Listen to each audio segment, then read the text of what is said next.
Welcome to number 1 news నిశ్రావణి.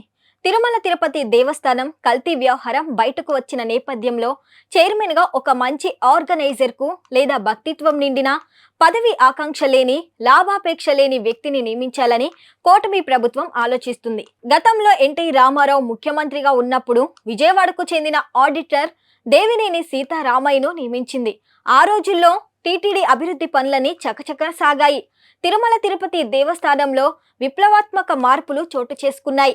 ఈ నేపథ్యంలో రాజకీయాలకు సంబంధం లేని దైవభక్తి కలిగిన మంచి ఆర్గనైజర్ను నియమించాలని కూటమి ప్రభుత్వం నిర్ణయం తీసుకున్నట్లు తెలుస్తుంది. సుప్రీంకోర్టు మాజీ ప్రధాన న్యాయమూర్తి జస్టిస్ ఎన్వి రమణ తిరుమల వెంకన్నకు మంచి భక్తుడు. అంతేకాదు చాలాసార్లు తిరుమల వెంకటేశ్వర స్వామిని దర్శనం చేసుకున్నారు.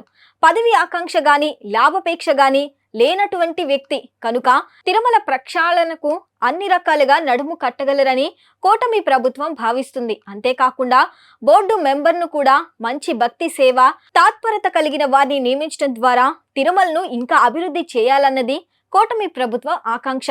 సుప్రీంకోర్టు న్యాయమూర్తిగా ప్రధాన న్యాయమూర్తిగా పనిచేసిన అనుభవం కలిగిన వ్యక్తి కనుక జస్టిస్ ఎన్వి రమణ సారథ్యంలో సంస్కరణలు చోటు చేసుకునే అవకాశం ఉందని భావిస్తుంది. అంతేకాకుండా అటు పాలక వర్గం గాని అధికార వర్గం గాని ఎక్కడ తప్పులకు పొరపాట్లకు పాల్పడే అవకాశం ఉండదని కూటమి ప్రభుత్వం భావన.